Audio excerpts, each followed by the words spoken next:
మీడియాలో ఒక్క నిమిషం, నేను మీడియాలో కూడా రిక్వెస్ట్ చేసేదంటే ముందర వాస్తవాలు తెలుసుకోవాలి. అక్కడ హిడెన్ కెమెరాలు లేవు, ఎక్కడొక హిడెన్ కెమెరా లేదు, ఎక్కడొక వీడియో బయటికి రాలేదు. సో సెన్సేషనలైజ్ చేయొద్దండి, ఎందుకంటే బ్లూ మీడియాకి అదే పని ఉంది. ఎక్కడొక చిన్న ఇష్యూ జరిగితే అది ఎట్లా సెన్సేషనలైజ్ చేయాలి. ప్రధానంగా నేను విద్యాశాఖ మంత్రి అయ్యాను కనుక నా పైన ఎక్కువ ఫోకస్ ఉంది. Ready for that focus, I have no problem. కానీ వాస్తవాలు తెలుసుకుని మీరేంటి, నేను కాదండి. కానీ అక్కడ ఒక హిడెన్ కెమెరా లేదు, ఒక వీడియో లేదు, కావాలని రచ్చ చేస్తాం, కరెక్ట్ కాదు. అది నంబర్ 1. నంబర్ 2, అక్కడ ఏం జరిగిందో మీకు తెలుసు. ఆ చేసినోడిని ఇమ్మీడియట్ గా అరెస్ట్ కూడా చేశాం. నిరసం ఒక 3-4 మధ్యలో జరుగుతున్న వివాదం అది. వాళ్ళు అరెస్ట్ చేశాం. ఎవరితో మాట్లాడారు, ఎక్కడ మాట్లాడారు, మొత్తం ఇంటెలిజెన్స్ డిపార్ట్మెంట్ డీజీ ఆఫీస్ నుంచి అది రివ్యూ చేస్తున్నాం. బట్ హిడెన్ కెమెరా అనేది ఎక్కడ లేదు. హిడెన్ కెమెరా లేదు, యాజ్ సింపుల్ యాజ్ దట్. ఉందంటే మీరు చూపించండి, I'm ready for scrutiny. There is no hidden camera anywhere. Hidden camera లేనప్పుడు కావాలని దుష్ప్రచారం చేస్తాం, కరెక్ట్ కాదు. 4 మధ్యలో అది ఇష్యూ ఉంది, 4 మధ్యలో ఒక ఇష్యూ ఉంది అందరికి. But it has nothing to do with hidden camera. I'm standing to it.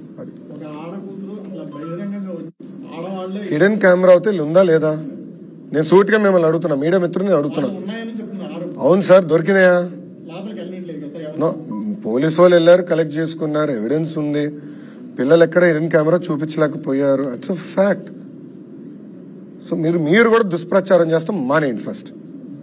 No, మీరు వాస్తవాలు తెలియకుండా హిడెన్ కెమెరా ఉంది, ఇన్ని వేల వీడియోలు ఉన్నాయి అంటాం కరెక్ట్ కాదు. I want be very clear on the subject. ఎందుకంటే 4 మధ్యలో జరిగే ఇష్యూని మీరు తీసుకొచ్చేది హిడెన్ కెమెరాలు ఉన్నాయంటే కరెక్ట్ కాదు. అది నేను చెప్పదలుచుకున్నాను. హిడెన్ కెమెరా ఉందా?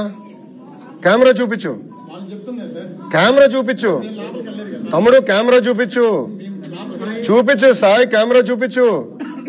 Show me the camera Sai. Light bulb పట్టుకునేది హిడెన్ కెమెరా అంటే ఎట్లా సాయి నువ్వు? Boss, very simple. ఒక్క నిమిషం, కావాలని డైవర్ట్ చేస్తున్నాడు. I want answer the question. కావాలని అడిగాడు, నేను సమాధానం చెప్తాను. వాళ్ళలాగా పారిపోయే బ్యాచ్ కాదు, వాళ్ళలాగా పరదాలు కట్టుకుని తిరిగే బ్యాచ్ నేను కాదు, వాళ్ళలాగా పరదాలు కట్టుకుని తిరిగే బ్యాచ్ కాదు, వాళ్ళలాగా పారిపోయే బ్యాచ్లు కాదు, వాళ్ళలాగా దుష్ప్రచారం చేసి పారిపోం. సొంత బాబాయిని లేపేసి మా పైన ఆరోపణలు చేశారు. హిడెన్ కెమెరా ఇప్పుడు వాళ్ళకి కావాలని ఆరోపణలు చేస్తున్నారు. ఎక్కడుంది హిడెన్ కెమెరా? Straight question. ఎవరొకరు నాకు చూపించండి hidden camera, then I will take action. No questions on it, straight. అరే లైట్ బల్బ్ పట్టుకుని హిడెన్ కెమెరా దాంట్లో ఉందంటే ఎట్లా స్వామి? అండ్ దాన్ని కావాలని కొంతమంది మీడియా అవుట్లెట్లు కావాలని దుష్ప్రచారం చేస్తున్నారు. నేను దాన్ని ఖండిస్తున్నా. వాస్తవాలు తెలుసుకోండి, I will stand for it, I will take action. ఎందుకు తీసుకోనండి? ఏం అక్క చెల్లెలు చెప్తే నాకు బాధ ఉండదా? భలే చెప్తారు మీరు. అరే జగన్ లాగానే చెల్లి అక్క ఇద్దరు చెల్లిని మెడబెట్టి నేను బయటికి ఎంటేలేదే, తల్లి నేను బయటికి ఎంటేలేదే, మళ్ళా నాకు తెలీదా బాధ ఆవేదన? సో మీరు దయచేసి వాస్తవాలు తెలియకుండా ఆరోపణలు మటుకు నా పైన చేయొద్దండి. I want be very clear on the subject please.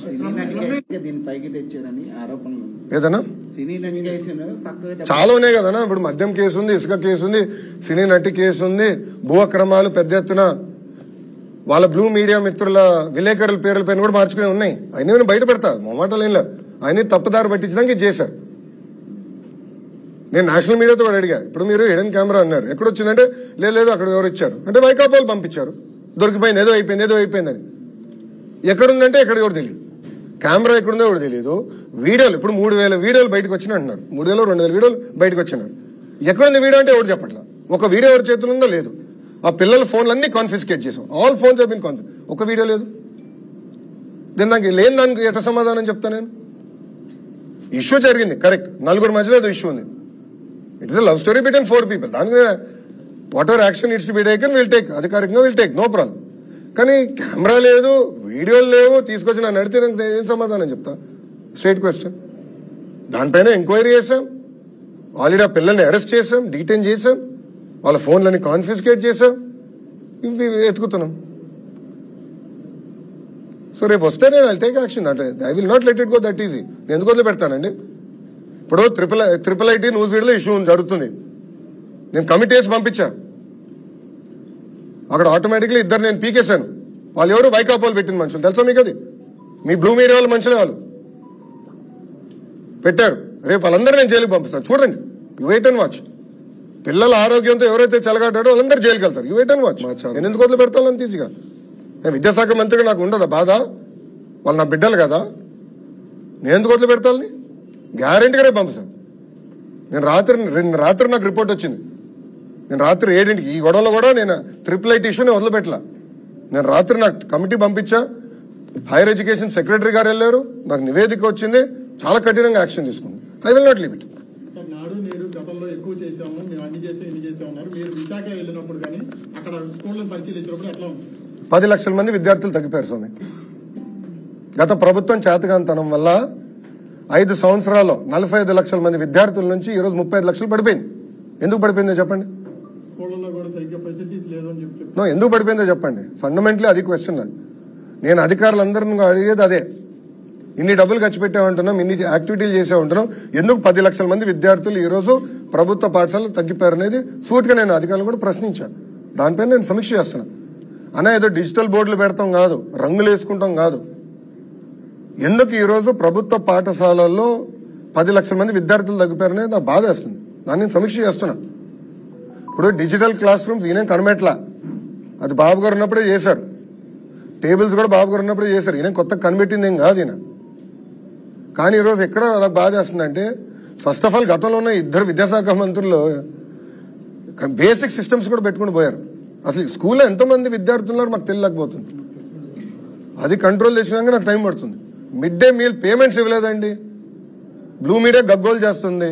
మీ నాయకులు మిడ్ డే మీల్స్ పేమెంట్ ఇవ్వాల. గుడ్లు పేమెంట్ 4 నెలలు బకాయిలు, చిక్కీ పేమెంట్లు ఒక 6 నెలలు బకాయిలు. పాపం ఎండిఎం వాళ్ళకి రావాల్సిన డబ్బులు పెండింగ్ పెట్టారు. ఆయాలకు రావాల్సిన జీతాలు 6 నెలలు బకాయిలు. మళ్ళీ ఎట్లా చేస్తాం?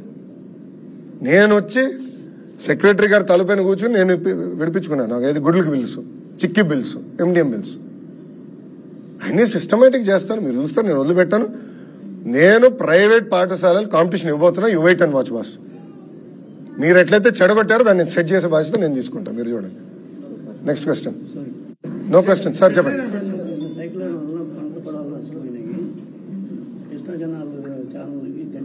అవును సార్, అవును సార్. ముందర ఎన్యూమరేషన్ ప్రక్రియ అంతా స్టార్ట్ అవునండి సార్. ముఖ్యమంత్రి గారు ఆల్రెడీ రివ్యూ చేస్తున్నారు. ఎన్యూమరేషన్ అయిన తర్వాత వ్యవసాయ శాఖ మంత్రి దాని మీద స్పందిస్తారు. నో, దానికి ఫుల్ స్టాప్ పెట్టామండి. నో, దానికి ఆల్రెడీ ఫుల్ స్టాప్ పెట్టాను. నేను ఎమ్మెల్యే అయిన తర్వాత దానికి first of all full stop పెట్టాం. ఇల్లీగల్ కట్టడాలన్నిటికీ ఎక్కడైతే కొంతమంది ఇంకా కావాలని చట్టాన్ని ఉల్లంఘించారో వాళ్ళకైతే నోటీసులు పంపించి ఇంకా కట్టద్దు అని చెప్పేశాం. కానీ నేను కూడా గతంలో చాలా స్పష్టంగా హామీ ఇచ్చున్నాను. ఏంటంటే కొండ పోరంబోకు, వాగు అన్నిటికీ మేము ఇల్లు కడతాం, మేము రెగ్యులరైజ్ చేసి ఇస్తామని హామీ ఇచ్చున్నా. సో ఇవన్నీ వివరాలు తీసుకుని రెగ్యులరైజ్ చేసి ఇస్తాము. Going forward